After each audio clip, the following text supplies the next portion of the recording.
Ginisang munggo with tatlong klaseng chicharon. Let's go!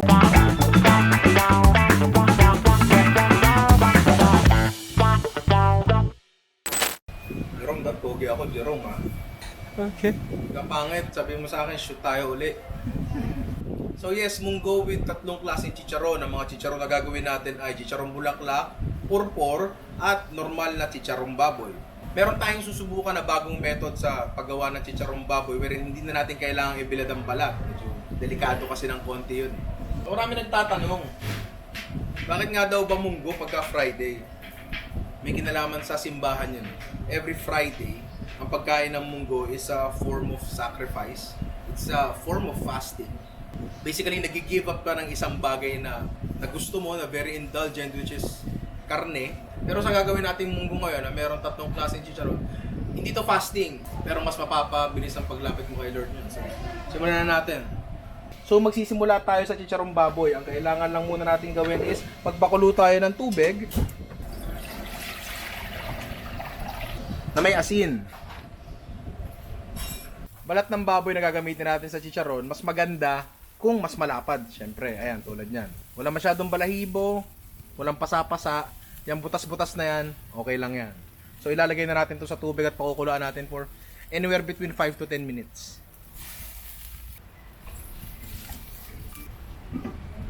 After 5 to 10 minutes or pag medyo naluto na yung balat mo ng konti, ano yung itsura niya? Kunin mo na yung balat, madaanin mo lang sa malamig na tubig para lumamig ng konti, and ma-handle mo na maayos. Ito na ang balat natin. Tigas niya and kumukulot and mahirap siyang kontrolin. Yan yun na. Ang kailangan natin gawin ngayon is tanggalin muna yung mga balahibo niya, mga excess na balahibo. Magagawa natin yun gamit ang blowtorch. So, babanlawan lang natin yan para matanggal yung mga sunog na balahibo. Ngayon, kung di ka naman maarte, okay lang sa'yo kumain ng mabuhok, huwag mo nang gawin to. Ako, okay lang yan. Oh my God! Wow! Hiwain na natin sila. Paano mo siya hihiwain, bahala ka na sa size. Pero, uy, putang. Paano mo siya hihiwain, bahala ka na sa size. Pwedeng ganyan, pwede mo maslitan pa. Pag merong part na ganyan, yung merong maraming taba, tanggalin nyo. O kaya huwag nyo na isama. Kunin natin, sayang eh. Jerome, pag in-edit mo yung video, huwag mong pakitang nahirapan ako ha. Sakit ang puto. So ito na ang mga balat natin. At this point na kailangan na lang gawin dito is patuyuin siya. Ang traditional process ay ibibilad siya sa araw hanggang makuha nga yung dryness na hinahanap. Pwede mo ring i-oven. Pero wala akong oven eh. And ayoko rin naman magbilad kasi delikado. Sa totoo lang, delikado. I-expose mo yung karne sa temperature danger zone. Sobrang delikado yun eh. So, nag-apply na lang ako ng concepts and theories. Tapos may susubukan tayong method ngayon and hopefully, gumana siya. Kalderong medyo makapalang puwet, sindihan. Lagyan ng mantika, sakto lang. Ilagay natin tong balat nating hiniwa. Sabi mo, ubus ko na yung isang lata ng Baguio oil. Baka naman. At lulutuin lang natin siya on low fire hanggang makuha natin yung dryness na hinahanap natin. Sa totoo lang, ngayon ko lang gagawin tong method na to. Sa tansya ko, aabutin ito ng dalawat kalahating oras. Hindi ko rin talaga alam kung gagana to, no? So, samahan nyo na lang akong sumablay. Hintayin lang natin tong kumulo ng konti, tapos ililipat natin siya dun sa mahina nating kalan para makapag-move on na tayo sa susunod natin chicharon, which is chicharon bulaklak. Next ay chicharon bulaklak. Ito ang chicharon bulaklak natin. Medyo may amoy talaga siya ng konti, pero pag naluto naman yan, masarap. Lagay lang natin sa wok natin. Talagyan lang natin ng tubig, enough to cover. Pamintang buo, dahon ng laurel, suka,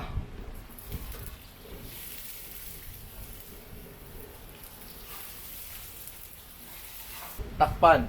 Lulutuin natin to for siguro mga 15 to 20 minutes para lang medyo lumambot yung chicharong bulaklak pero hindi pa siya lusaw kasi mabilis malusaw yan. Basically, ang ginawa natin dito is inadobo natin siya. Yung iba naglalagay ng bawang pero ako as much as possible ayoko kasi nakaka-apekto to sa pagpiprito ng chicharong bulaklak. Medyo mas mabilis siya mag-brown ng konti and hindi natin napapa-crispy. Pero kung nakasanayan nyo may bawang, wala namang problema doon. Kahit ano yan, basta importante, mapakuluan, mapalambot ng konti. Palamigin, hiwain, tsaka pipirtuhin. So after mga 10 to 20 minutes, depende na lang sa inyo, ito na yung chicharong bulaklak natin. Pansin nyo, lumitaw na yung petals niya, no? Okay na yan. So, hanguin na natin. Palalamigin lang natin ng konti bago hiwain. Then, ang kailangan na lang gawin dyan is i-deep fry. Ang ating huling chicharon ay purpor. Lechon kawali na walang laman. So, ihiwain lang natin siya into bite-sized cubes. Mga ganyan kalaki. Okay na yan. Bahala ka na. Malaki ka na. Tapos titimplahan lang natin ng salt and pepper. Pero actually, kahit anong timpla, bahala ka eh. Ako yun lang, simplihan lang natin. Magalit si Lord. Mamarinate na natin siya for, 30 minutes, isang oras. Tapos okay na siya, pwede siya iprito. After 30 minutes of marination, na naman mangyayaring kakaiba sa kanya, prito nyo na. Medyo magsimula ka muna sa medyo mababang apoy. Hindi pala siya mababa. So, ito na ang ating purpor. Basically, pritong taba na may balat. Next is chicharong bulaklak. Pwede nyo siyang hiwain pero ako, gupit-gupit na lang. Bahala na kayo kung paano nyo gusto. Ganyan kalaki, di ba? Bahala ka. Gupitin nyo lang siya sa size na gusto nyo. Mahirit pa, gago! Nga lang, ang bilihan nun, walang timbang-timbang. Isang hatak.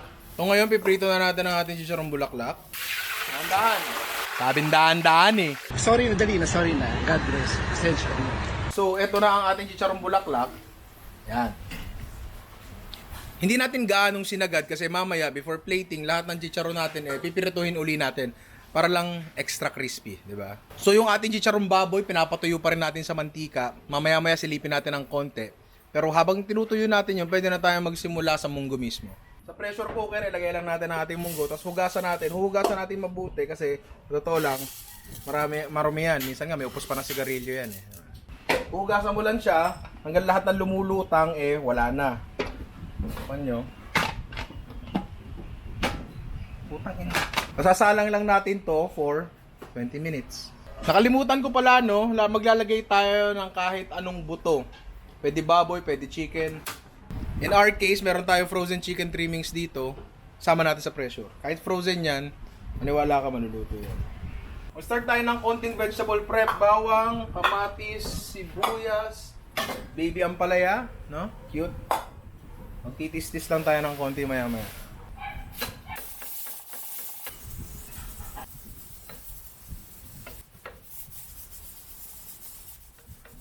Ganyan pare.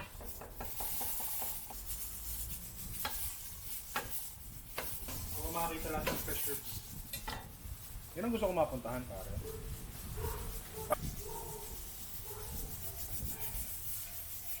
Okay, so pag natanggalan siya ng buto, pwede nyo siyang hiwain.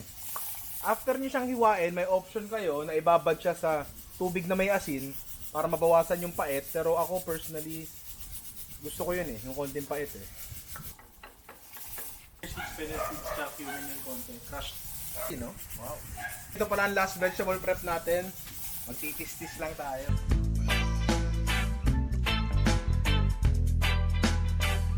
So after 2 hours, ito na ang balat ng baboy natin na pinatuyo natin sa mantika.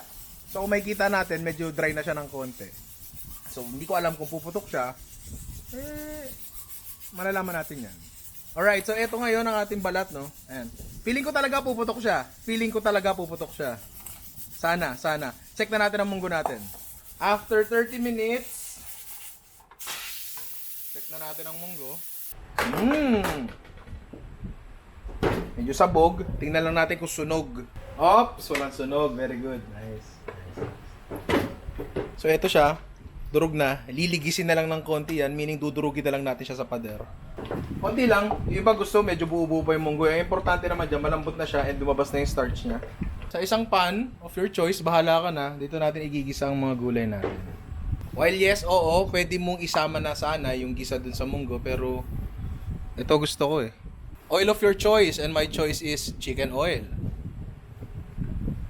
Bago siya uminit ng tuluyan, ilagay mo na ang bawang mo.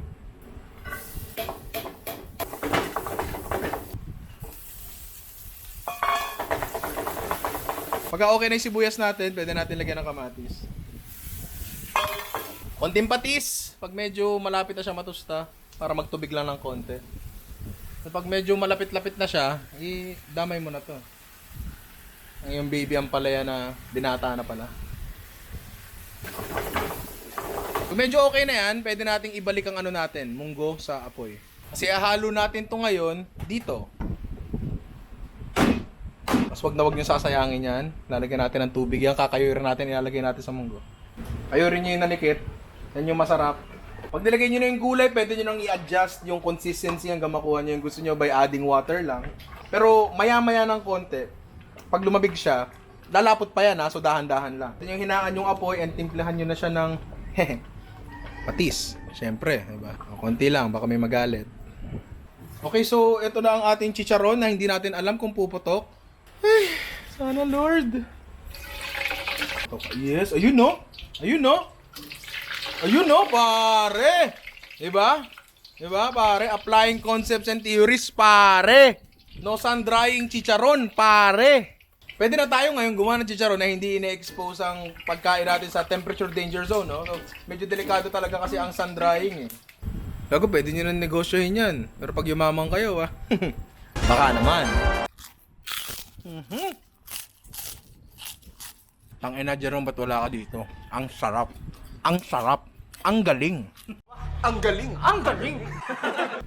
Okay, so before serving, bibigyan lang natin ng isang kulupa ang munggo natin.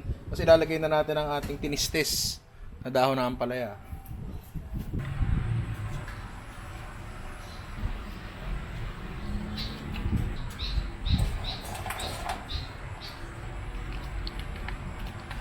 So ito nga, ginisang munggo. Sobrang basic nito, kahit ano pwede nyo ilagay dyan. It's a blank slate. Pwede kayong maglagay ng pork, pwede kayong maglagay ng isda. Kahit ano. Dito, pinili natin magpakagago at naglagay tayo ng tatlong klaseng chicharon. Purpur, chicharon bulaklak at chicharon baboy. Nakita nyo ang chicharon baboy natin. Malutong. Kaya-kayang gawin sa bahay. Very basic. So magluto ka ng munggo, tapos mag-type ka ng resignation mo, tapos murahin mo na yung boss mo, no? Pwede ka na magnegosyo eh. May kanin ba dyan?